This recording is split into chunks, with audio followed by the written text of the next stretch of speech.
If a person really likes you and they really care about you, you won't have to wonder. You won't have to wonder if they like you. You won't have to wonder what your position is with them. This is happening in everyday life, and it also happens among the Christians and saints.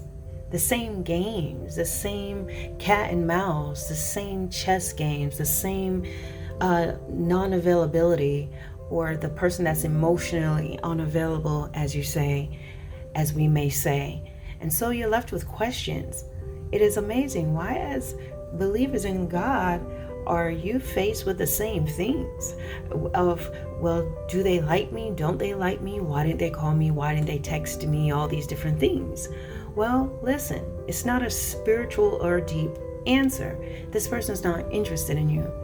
They're not that busy. No one is ever that busy. That is a whole reason why technology was created. Technology and cell phones were created, because there are times where there was times where it will take forever for someone to reach you because they're not home. There are only home phones available, and they're busy and they're working and they're doing things. So they're not going to know that you called until they get home later. They're not going to know that there's an emergency till they get home later. And then they'll have to check the answering machine. Okay. And they'll have to check their voicemail because there was only home phones and they didn't have anything with them. And then they try to come up a little more with things, and maybe they had, the cell phones that were super huge back in the days, right? And so they created that, but then they didn't have like call waiting and things like that on the cell phones. And so even before that, then they had the pagers, and you had to page the person. And then if the person had time to reach you, then they would have to find a payphone to call you, and someone may be on the payphone, so they couldn't reach you. And then sometimes they were busy, so they couldn't get back to you. There's so many different reasons. And as I said, the old time cell phones, they didn't have as many cell towers, and there were still quirks and things there. So there were still delays with that. And so now there's technology where not only are there cell phones, but there's text messages where you can say a quick, hey, I'm busy, I'll call you back. Are you okay? I'll get back to you. And it's super easy. It is with you all the time. Now, there are exceptions to people. They may have jobs where they cannot take their cell phones into these places, especially when it's high security areas. But I guarantee you, regardless of that, when someone is truly into you and they truly care about you, they're going to make time. They're going to be aware of, hey, this person may have reached out to me. Let me go check and talk to them, and let me respond back to them. I may have a lunch break. I can go out to the car and get my cell phone XYZ. Now, there are going to be differences. If you're dating a doctor, or you're in a relationship or married to a doctor or a nurse, things are very different for them. Okay, they may have just a quick second, but I tell you what, I work with surgeons, I work with doctors, and I can tell you that even them, they'll have their phones in their lockers, or they left it in the office, but they will find time to reach out to their spouses. Okay, so let me answer your question. Does he like me? Does she like me? They're not calling me back. They don't get back to me. They're not reaching. They're not making plans for things. This person does not like you that much. That's what it is. If you're dating them, they've grown comfortable with you. If you're married to them, there may be a myriad of reasons why. But especially in a marriage, there's just no reason why someone cannot reach you back. They have a cell phone. They have all these things. And when they get home, they're on it. You see them with it. They normally have it right next to them. Believe me, they have it right next to them wherever they are. They're just not interested in getting back to you. You have to remember the things that you may be complaining about right now with them were things that they were doing before, meaning they knew they were calling you, they were contacting you, you guys were having a lot of conversations, they were reaching out, they were texting you back immediately. So this is not new or foreign to them. It's just that there are changes some way, somehow, and the person no longer has that interest in reaching out to you, especially if you're single.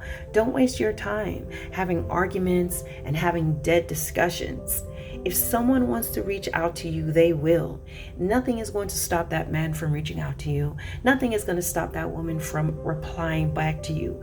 We are not supposed to be trying to play these games as they have in the Cosmopolitan magazines, 10 ways to keep him there, phone tag games to play to make him desire you. We're not playing games. I'm not saying you have to chase down anybody. I'm not saying you have to run after anyone. Of course, you want to have some decorum, especially as a woman. You don't want to be just blowing up somebody's phone or anything of that nature. All right?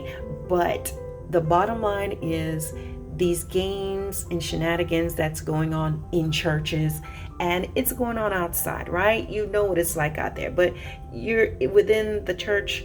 This stuff is still going on because there's still that carnality and the worldly approach to dating. Don't waste your time with this individual.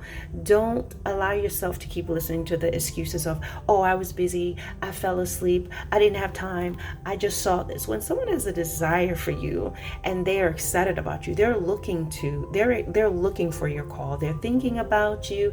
They can't wait to hear from you. They're going to be looking for your call. They'll check the phone to see if you've called. If they're dating you, there should be something within each person, an awareness of the person they're with. Hey, let me see if they've reached out, because that's what happens when you're dating. You care about the person.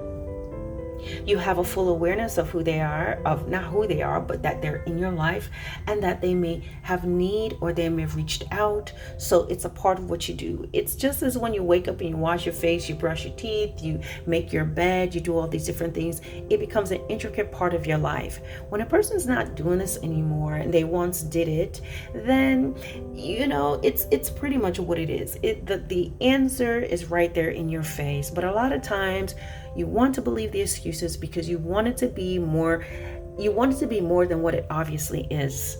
This is not being cynical. This is not being negative. It is a fact of when a person truly cares about you, when they consider you to be a part of their life, they will make time for you.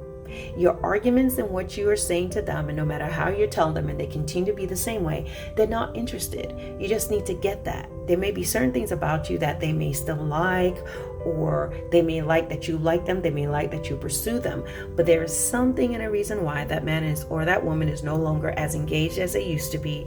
It is not your job to figure it out. You're not a detective.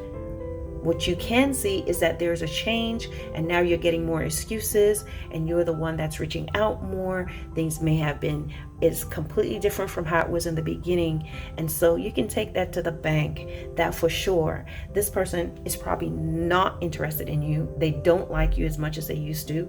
There may be other things and other people that they could be involved with. They could be other interests, or simply their life is too busy for you. It could be work. It may not necessarily be another person. But what you can look at right now is this person is very much engaged in their life and want to do things their way. And if it does not fit you and it does not sit right with you, rather than trying to kick against the pricks and keep trying to make something happen, see it for what it is and just cut your losses. Just something to think about, guys. Now, those of you that's in marriages, your approaches may be different.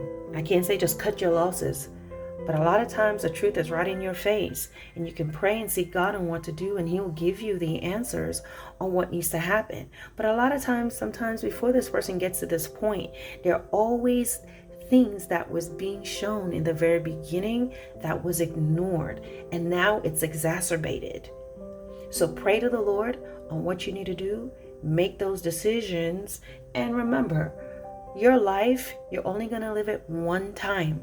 All right? Today, and everything that we have done, everything that I've spoken about the last few minutes, the last 9 minutes, it's been spoken.